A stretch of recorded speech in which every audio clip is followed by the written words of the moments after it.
O joelho é uma das articulações do corpo humano que mais sofre com o excesso de peso e com atividades físicas de alto impacto. Aí fica a pergunta: que exercícios ajudam a fortalecer o joelho? E quem vai responder a essa pergunta é o ortopedista Kleber Barros, que está comigo aqui no estúdio. Doutor, seja bem-vindo ao nosso programa. Bom, vou começar fazendo essa pergunta que eu falei agora. O que é que pode causar aí? Que exercícios que podem ajudar a evitar dor no joelho? O joelho é uma articulação de sobrecarga. É a articulação do corpo que a gente mais exige. De cada 4 pessoas, uma, em alguma fase da vida, vai ter dor no joelho. E as causas são várias. Como o tema, no caso, é sobre aquela pessoa que está iniciando uma atividade física ou que já pratica atividade física, a gente tem que lembrar que todo o exercício ele tem os 2 lados da mesma moeda. Todo exercício hipertrofia fortalece, lesando. É um paradoxo, mas relesando que o corpo vai formar novas fibras colágenas. De fato, você exercita aquele músculo. Exatamente.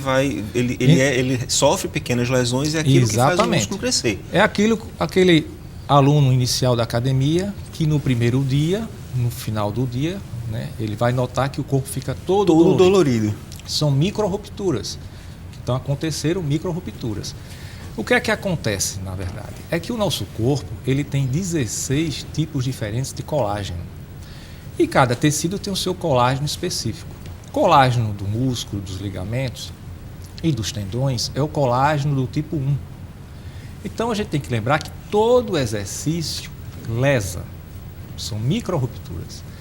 E quando acontece essa lesão, nós vamos ter 3 fases para a reparação dessa lesão.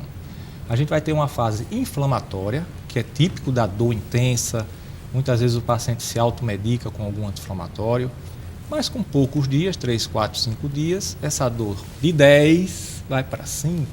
O paciente relata que melhorou da dor, mas que a dor não desapareceu completamente.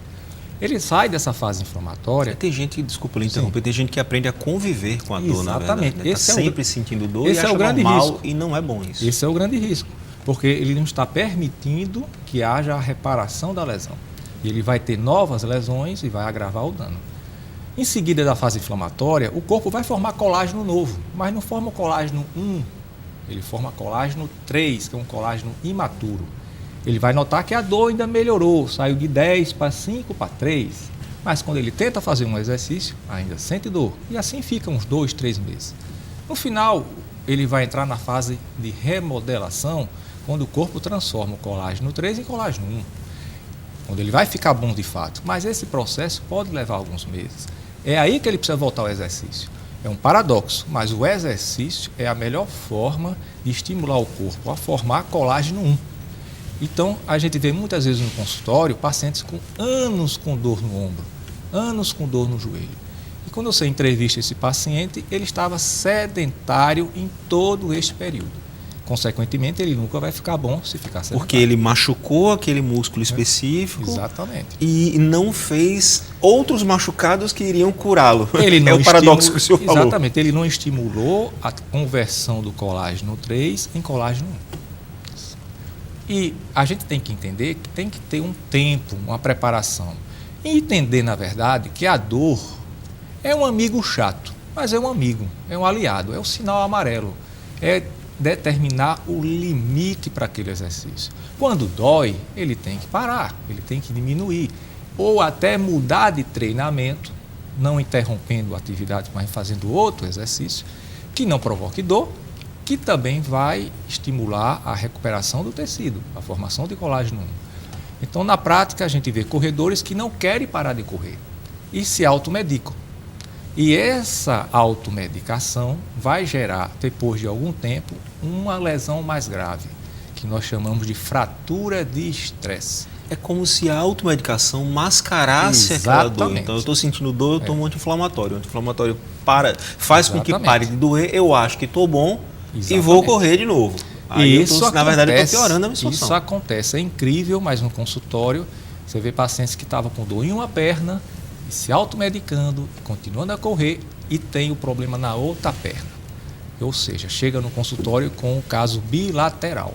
E são casos que levam meses para ele se recuperar. E ele vai parar de fazer o que ele gosta, que é correr ou fazer um trekking. Então, a gente precisa ter um entendimento que precisamos trabalhar para que isso não aconteça. Ele não necessariamente precisa abandonar as corridas. Exatamente. No caso, seria o quê? Um redirecionamento de treino. É isso que aconteceu no esporte profissional, né? Você avaliar, por exemplo, a natação há 30, 40 anos atrás, você colocava o garoto para nadar para lá e para cá. Hoje, a grande parte do treino é fora da piscina, é na musculação. A musculação prepara o tecido para ele conseguir render bem na natação. E você vê Olimpíadas, atletas indo para a 4ª Olimpíada, ganhando a 4ª medalha de ouro. Isso você não via 40 anos atrás. Então, a mudança do treinamento, o entendimento melhor da medicina esportiva, o entendimento melhor da fisiopatologia da doença, né? A gente ouve no consultório tendinite, tudo é tendinite.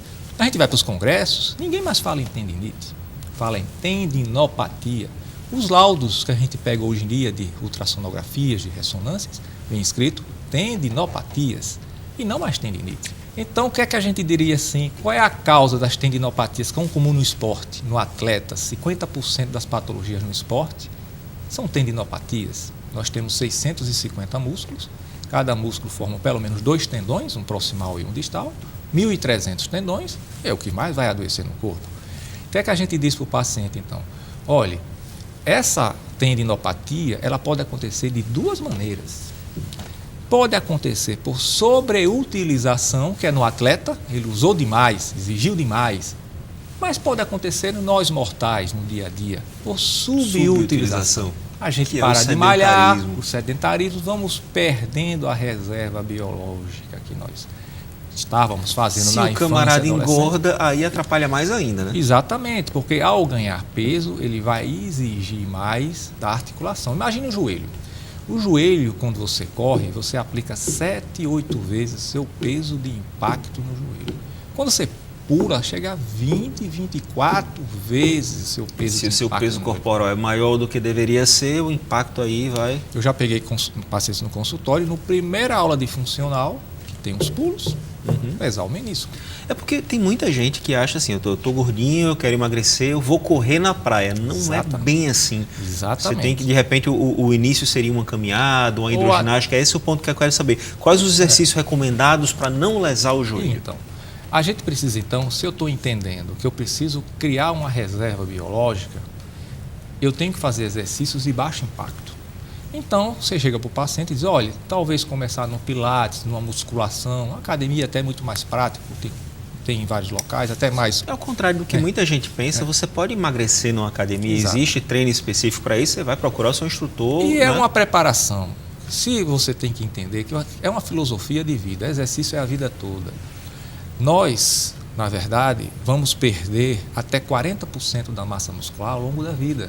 Uma pessoa de 60 quilos, no final da vida, terá perdido 10 quilos de músculo. Só tem uma maneira de eu impedir que isso aconteça, é malhar a vida toda. Tem gente que acha que para correr basta sair correndo, não. É importante procurar médico antes, ortopedista, cardiologista e investir um pouquinho. Um tênis apropriado é fundamental também. Exatamente. Né? Os tênis, hoje em dia, nos últimos anos, né, eles investem muito em tecnologia, há um investimento em pesquisa. Os laboratórios, os fabricantes, eles alegam que o tênis duraria 500 quilômetros, mas os estudos de biomecânica mostraram que não, eles duram 1.000 quilômetros. Então, depois que você atingiu esses 1.000 quilômetros de treinamento, esse efeito amortecedor do tênis vai diminuir. Então, se você tem condições, você poderia, neste momento, trocar o tênis. Mas o tênis não é tão fundamental. Tem um estudo da Academia Americana que eles avaliaram o tênis, avaliaram o peso da pessoa, o alinhamento do membro, que é um questionamento muito grande no consultório. Pessoas que têm joelho muito para dentro, muito para fora, traz um problema biomecânico. E eles viram que, na verdade, um exercício simples, que é o alongamento, principalmente o alongamento da musculatura posterior da coxa, visto que 50% das lesões musculares acontecem na coxa, traz um melhor benefício do que uma marca de um tênis, do que o seu próprio peso.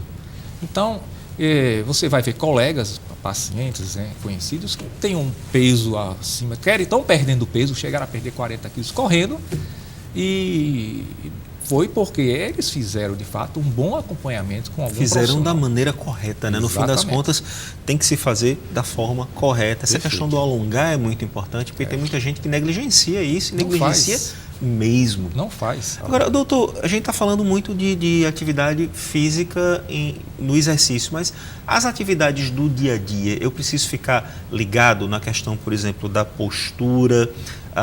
Eu tenho um amigo que ele disse que fez uma mudança e subiu e desceu a escada e no final ficou com o joelho estalando toda vez que ele... Exatamente. Que ele, de repente, assim... Então tem que ficar ligado nesse tipo de coisa. Postura, por exemplo, é importante? Tudo vai depender de uma preparação física. Se você está bem fisicamente, você vai poder realizar algumas tarefas que não são rotinas na sua vida sem ter lesões. O subir escada, ele gera um estresse para o joelho de 3 vezes o seu peso a cada degrau. Então, de fato, até no nosso histórico do cliente, a gente sempre pergunta, tem dor ao subir e descer escadas? Quando o paciente diz que tem, é sinal que tem um processo maior. Aí. Você sabe que vai ser mais lento a recuperação. E esse tipo de estresse, esse tipo de sobrecarga, ele vai gerar não só as tendinopatias que a gente falou aqui, mas as lesões ósseas, as microfraturas, que é tão negligenciada no dia a dia. Nós podemos provocar as fraturas de estresse, ou seja, o osso, mesmo sem um trauma direto, apenas com um impacto repetitivo, ele acaba se lesando. Isso pode acontecer e principalmente em volta do joelho é comum. Então, desculpa lhe interrompendo de novo, depois de muito tempo, se você não trata dessa lesão ou dependendo do tipo de lesão que você tem, pode ser necessário recorrer à cirurgia ou é possível reverter casos sem necessariamente ir para a mesa cirúrgica, ir para a faca, como isso é muito importante. No popular. Cada caso é um caso. Muitas vezes você está examinando o paciente muitas vezes já chega com uma ressonância, é muito comum hoje em dia, os pacientes vão até para um outro colega de outra especialidade e vem com a ressonância. E na ressonância também, lesão do menisco. Quando você examina o paciente e pede para ele realizar apenas a elevação ativa do membro, você está testando a força do quadríceps, o paciente não consegue. Ou seja, se você se pegar apenas no laudo do exame e indicar uma cirurgia de menisco, seguramente esse paciente não vai ficar bom, porque o problema dele, apesar de ter a lesão do menisco, era muscular, é a fraqueza muscular. Não tendo quadríceps, logicamente o maior músculo do corpo, e isso é típico no nosso consultório. O tratamento, então, ele é holístico, né? Ele Exatamente. Tem que ser o contexto geral, não pode ficar restrito àquele ponto. Quando a gente vai para os congressos hoje em dia, eles enfatizam muito, inclusive nos intervalos das aulas, eles colocam lá, salvem o menisco, porque uma das cirurgias mais realizadas, quem faz na área de joelho, cirurgia de joelho, são as lesões meniscais. É uma cirurgia extremamente rotineira. Nos Estados Unidos, são 3 milhões de cirurgias por ano de menisco. Então, imagine a quantidade de cirurgias. E pode e deve acontecer, várias vezes, serem desnecessárias. Pois é, já ouvi muito falar assim, fiz a cirurgia, mas o problema voltou. É aquilo que o senhor falou, né? Assim, tem que ter todo o tratamento geral. Então, acho que para a gente finalizar essa nossa conversa, é preciso ficar atento aos sintomas e procurar imediatamente um acompanhamento médico e principalmente fazer exercício da maneira correta. Seria isso, então? Exatamente. Ok, então, doutor Kleber Barros, muito obrigado aí pelas informações, pelo papo e seja sempre bem-vindo também ao nosso programa. Muito obrigado. Bom, o Pauta Especial fica por aqui. Amanhã a gente volta às 11h30 da manhã. Lembrando que às 5 da tarde tem reprise. Até o nosso próximo encontro.